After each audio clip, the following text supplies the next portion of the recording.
Many folks write to Freedom Watch asking us to see if there's a media bias against Congressman Ron Paul.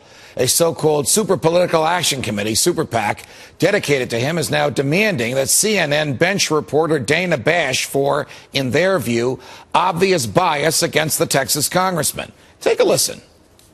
I'm sure you talk to Republicans who are worried as well, just like I am, that Ron Paul will continue on long into the spring and summer, even further. Even if he runs as a Republican or as an independent, he could really hurt whomever the Republican nominee is, because still nobody thinks, even if he does well here in New Hampshire, that he will ultimately be the nominee. That he will ultimately be the nominee. Why would a CNN reporter claim she is worried, just as worried as the Republican establishment, about Congressman Paul's candidacy? Jack Hunter joins us now.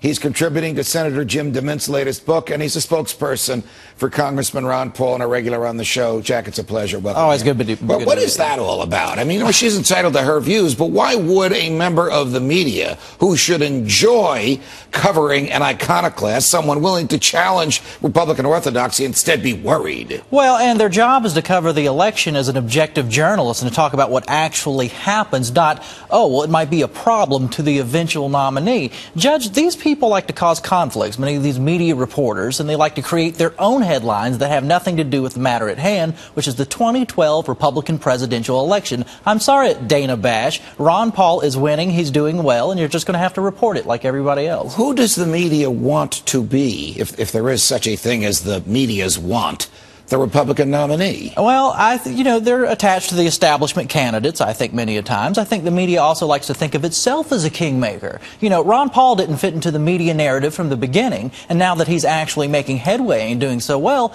they really don't know what to do with him. Is he still being ignored by the media, even though he finished third or second, depending on how you count Iowa, and a clear, strong second in New Hampshire? Well, I don't think he's being ignored to the degree that he was, but what we're seeing is a media that's used to ignoring Ron Paul, having to cover him and do it sort of willy-nilly. Oh, well, there's that Ron Paul who came in second in New Hampshire and came in with a fifth of the vote in Iowa, and they really don't know how to approach it in sort of an honest journalistic way. How can Ron Paul tap into the libertarian strain amongst Republicans in South Carolina? And I ask you that with deference to your position.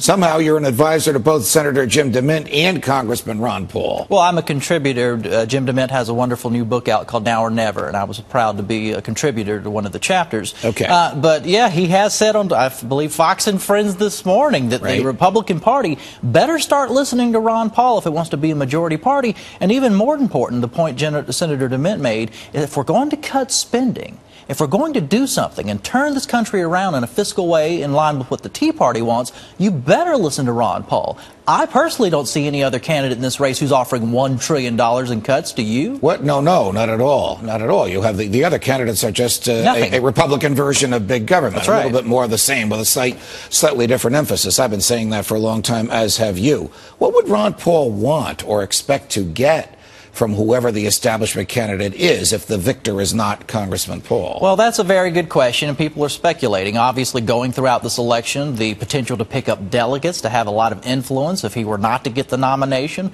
Hopefully he gets the nomination, we turn this country around. I don't know, it's going to be an interesting election and more liberty-minded than it has been in recent years. I'm excited. Your friend Jim DeMint can turn things around in South Carolina. Jack Hunter, always a pleasure. Thanks for joining us.